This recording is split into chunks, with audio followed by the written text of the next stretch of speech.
हमने उसका समर्थन करा। और हम तो चाहते हैं कि मुस्लिम महिलाओं को हमेशा इंसाफ मिले। और उसके साथ साथ अभिषेक, अन्य समाज के या अन्य धर्म की जो महिलाएं, उनको भी इसका फायदा मिलना चाहिए। जैसे कि अब आपको बता दें कि मुसलमान जब एक महिला से किसी भी नाराजगी के साथ उसका डाइवोर्स हो जाता है, तो उस महिला की एक प्रक्रिया होती है, जो आपने बताया था कि वो दूसरी शादी करेगी। दूसरी शादी के बाद अपने वहां पे अपने पति से उसका डाइवोर्स होगा, तो उसकी एक इद्दत भी होती है। इद्दत को आप भूल गए थे, इद्दत प्रक्रिया भी होती है। फिर इद्दत का एक समय निर्धारित होता है, उससे फिर वो वापसी अपने पति से, जो पूर्व पति था, उससे चाहे तो वो निकाह कर सकती है, अगर नहीं करना चाहती तो वो ऐसे भी जिंदगी गुजार सकती है। तो हलाला का जो एक मामला है, उसको 3 तलाक के साथ आप देखिए, जबकि 3 तलाक में जो जी मामला रखा गया, जी 3 तलाक में उसका महिला का कभी भी तलाक नहीं हो पाता है। जी क्योंकि उसका भी एक समय सीमा होती है कि अगर 1 महीने का टाइम दिया जाता है उसके तलाक के लिए, फिर दूसरा जी महीने का भी एक प्रोसीजर होता है। और जब जब बात आपस में सहमति नहीं होती, जब तीसरी बार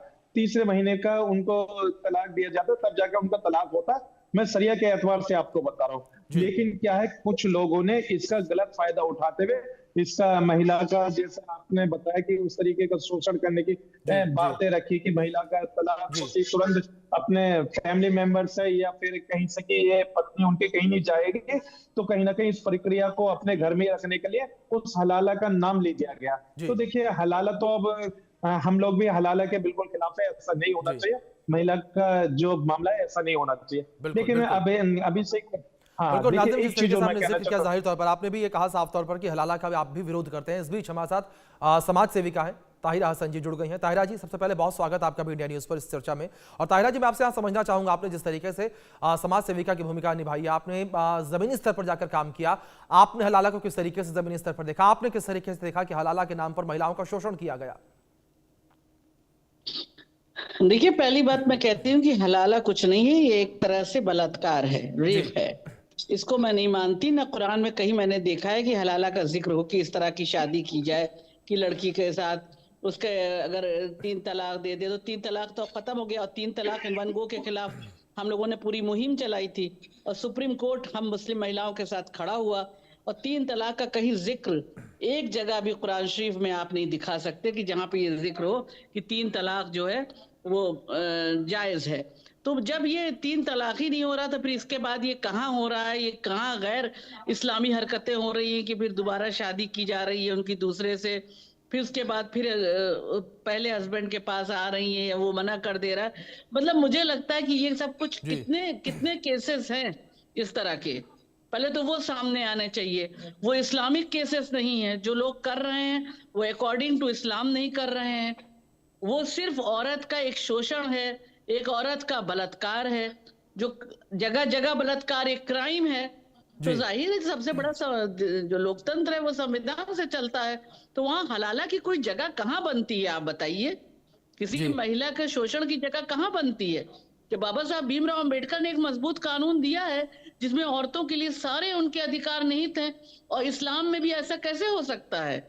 इस्लाम जब मानवता पर टिका हुआ मजहब है, तो वहां औरत के साथ ऐसा वॉलेशन कैसे हो सकता है? किसी के कहने से क्या होता है? जी हम कोई मौलाना के बताए हुए मजहब को थोड़ी मानते हैं, हम तो कुरान के मजहब को मानते हैं। कुरान का जी जो जो लिखा है उस पर हम यकीन करते हैं। कोई हलाला नहीं होता ना, हलाल अगर है तो उसको हलाला आप मत कहिए, जी उसको इस्लाम का पार्ट मत कहिए, उसको आप जी रेप कहिए, जी औरत का शोषण कहिए, बलात्कार कहिए। इस तरह के नामों से उसको कहा जा सकता है। उसमें वही धाराएं लगेंगी, जी उसी धाराओं के अंदर महिलाएं, जो महिला के साथ इस तरह का शोषण कर रहा है वो जेल जाएगा, जी बलात्कार की जी धारा लगेगी उस जी पर। ठीक है, ठीक है। नाजिम खान जी, मैं आपका रुख करूंगा। क्या आप इस बात से ताल्लुक रखते हैं अच्छा, जिस अब तरीके से मुझे ताहिरा जी ने अब मैं जिक्र किया? जाऊंगी क्योंकि मैं एक फंक्शन में हूँ। प्लीज, मैं बड़ा टाइम निकाल के आपसे इतनी बात कर ली है, जी तो आप मुझे जाने की इजाजत दे दें। जी बिल्कुल बिल्कुल बिल्कुल। ताहिरा जी, बहुत शुक्रिया जुड़ने के लिए आपका, बातचीत के लिए। आपने अपना पक्ष रखा, यहाँ पर आपने रखा किस तरीके से समाज में हलाला की जो कुरीतियां हैं वो देखने को मिली, और किस तरीके से आपने इसकी डेफिनेशन जो है बलात्कार से की है। और इसी पर रिएक्शन में नाजिम साहब से चाहूंगा। नाजिम साहब, जिस तरीके से यहाँ पर आपने ताहिरा हसन जी को सुना, उन्होंने भी हलाला का जिक्र जो है बलात्कार से किया। उन्होंने कहा कि जो पाक कुरान है उससे हलाला को नहीं जोड़ना चाहिए, इस्लाम से हलाला को नहीं जोड़ना चाहिए, इसे सीधे तौर पर बलात्कार मानना चाहिए। क्या आप मानते हैं ये? हाँ देखिए, मैंने तो पहले ही आपसे कहा था कि जी कुरान शरीफ के अंदर 3 तलाक का कहीं पे कहीं जिक्र जी नहीं है। जी लेकिन क्या होता है कि मियाँ बीवी में एक आपसी वो हो जाती है, मामला बिगड़ जाता है, तो उस मामले को सुलझाने के लिए एक समय जो होता है वो तय किया जाता है। उस समय तय में ये है कि आपस में समझौता हो जाए, घर परिवार बना रहे। तो लेकिन क्या है, कहीं ना कहीं अज्ञानता होने के कारण तो लोग बागों ने अपने घर वाले को तलाक दे दिया, तो उसको कह दिया कि एक ही जगह खड़े होकर 3 तलाक वाली प्रक्रिया होगी। तो फिर उसमें एक इस तरीके का माहौल आ जाता है कि हाँ देखिए, अब आपको अगर अपनी घरवाली वापसी चाहिए तो आपको दूसरे के साथ निकाह कराना पड़ेगा। फिर वो उसके निकाह करने के बाद उससे वही रिलेशन रखना जो मियां बीवी का है, क्योंकि अधिकार तो उसका हो गया उसी के ऊपर, जिसके जी घर में वो चली गई, जिसके निकाह उससे हो गया या शादी हो गई, तो उसी की धर्म पत्नी कहलाएगी। लेकिन फिर उसकी अपनी मर्जी है कि वो उसको अपने निकाह से खारिज करे या तलाक दे, वो उसके ऊपर डिपेंड करता है। लेकिन जबरदस्ती अगर आप ये कहेंगे कि जी नहीं, मैं तो एक शर्त या तौर पे आपसे एक निकाह करवाऊं, तो ऐसा निकाह भी नहीं होता। तो ऐसे निकाहों से भी बचना चाहिए जिसमें जी कंडीशन है, टर्म्स हो। तो इन सब चीजों से बचना चाहिए। अगर और रही बात ये कि ये कुरीतियां हैं, देखिए हिंदू समाज में भी थी, एक नियोग प्रथा थी। देखिए उन्होंने किस तरीके से इस प्रथा को ये खत्म कर दिया। एक देवदासी प्रथा भी हिंदू समाज के अंदर थी, तो इस प्रथा को भी देखिए उन्होंने धीरे धीरे खत्म कर जी दिया। वही मैं ये कहना चाहता हूँ, जो मजहब इस्लाम के अंदर अगर कि इस तरीके का कहीं कोई माहौल बनता है, तो वो मुफ्ती मौलाना उससे बात करें कि हाँ देखिए इसमें क्या हो सकता है। और देखिए ये देश संविधान से चलता है, सरिया से नहीं चलता, लेकिन हाँ इसी संविधान के अंदर सबको अपने रिलीजियस मानने की परमिशन है, और अपने रिलीजियस पे अड़े रहने के लिए संविधान उनको परमिशन देता है। लेकिन मजहब इस्लाम के अंदर जो मुस्लिम महिलाएं हैं, उनको दर्जा दिया गया है इस्लाम की शहजादियों के तौर पे। और देखिए हम लोगों की अपनी नैतिक जिम्मेदारी है कि इस्लाम की शहजादियों की गौर फिक्र करने की, उनको अच्छी तालीम दिलवाने की, और देश के अंदर अपनी मजबूत स्थिति को वो कायम करे। उसके लिए सभी मुस्लिम समाज को उन महिलाओं का साथ देना चाहिए, और उन मुस्लिम महिलाओं को आगे ले जाने के लिए हर संभव प्रयास करना चाहिए। और देखिए हाँ, अब मुस्लिम समाज जो है पूरी तरीके से जागरूक होता जा रहा है, अपनी बहन बेटियों को अच्छी तालीम दिलवा रहा है, ताकि उनके बहन बेटियां अच्छे मुकाम पे हो, अपने आप सेल्फ डिपेंड हो। तो देखिए मुस्लिम समाज तो अभी ये सब चीजों पे आगे बढ़ रहा है। लेकिन अगर हलाला की बात बार बार अगर कही जाए, तो कहीं ना कहीं मुस्लिम महिला के जो मान सम्मान है उसको ठेस पहुंचाने वाली बात है। अगर कहीं उससे कह दिया जाता है कि भी अब तुम्हारे साथ हलाला होगा, तो सोचिए उस मुस्लिम महिला के दिल पे क्या असर पड़ता होगा, कैसे वो मेंटली टॉर्चर होती होगी अगर कोई उससे ये कह दे कि अब तुम्हारा हलाल होगा। हलाला शब्द सुनते ही रूह कांप जाती है। और उसके साथ साथ अगर कोई किसी को तलाक वाला शब्द कह देता, तो इससे तो सातों जमीन सातों आसमान कांपते, पनाह मांगते अल्लाह से कि कोई भी इस तरीके के शब्द ना इस्तेमाल करे। लेकिन क्या है, कहीं ना कहीं अज्ञानता होने की वजह से लोग बाग इसे पूरी तरीके से समझ नहीं पा रहे हैं, इसलिए आए दिन ये केस जो ज्यादा से ज्यादा बढ़ रहे थे। लेकिन मुल्क के वजीर आजम माननीय नरेंद्र मोदी जी ने 3 तलाक का जो कानून लेकर आए, तो कहीं ना कहीं मुस्लिम महिलाओं को उसका फायदा होता हुआ नजर आ रहा है। और मुस्लिम महिलाएं जो अपने मान सम्मान को लेकर जो चिंतित थी, आज वो अपने आप को फक्र महसूस कर रही है। फिर मैं वही कहता हूं कि कुरान, जो लोग इस तरीके का मामला बनाते हैं उनको कुरान अच्छी तरीके से पढ़ना चाहिए, और कुरान के जो मायने हैं उनको समझने की उनको सख्त जरूरत है।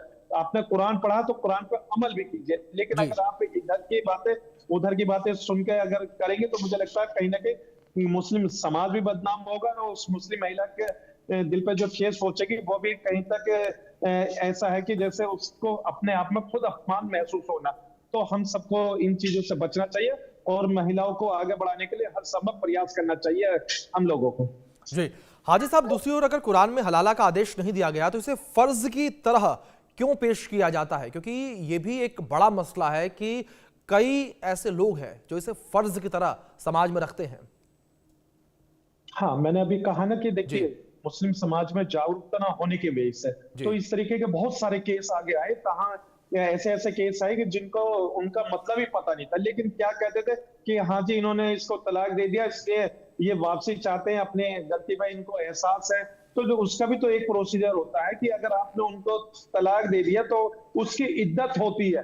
इद्दत होने के बाद उसका दूसरी जगह निकाह होता है। निकाह होने के बाद उससे वो अपने साथ उसको रखता है, उसका दूसरा शौहर। जो पहला शौहर तो एक्स हो गया, उससे तो कोई मतलब नहीं रहा उसके लिए, बल्कि पहला शौहर जो गैर महरूम के तर्ज पे आ जाता है। और जब वो दूसरे वाले से अपने निकाह कर लेती तो उसी की शरीक के हयात होती है, अब शरीके हयात के साथ वो बिल्कुल वही अपने ताल्लुकात रखते हैं जो उसके जी शौहर और मियाँ बीवी की बातचीत होती है, और जी अपने बच्चों के आगे जी भविष्य बनाने के लिए वो आगे भी बढ़ते हैं। और जैसे आपने बताया था कि बिल्कुल बहुत हाजी से साहब, ऐसे जिस भी तरीके होते से हैं। आपने जिक्र किया कि हलाला को लेकर लोग विरोध की बातें तो जरूर करते हैं, लेकिन खुलकर कभी किसी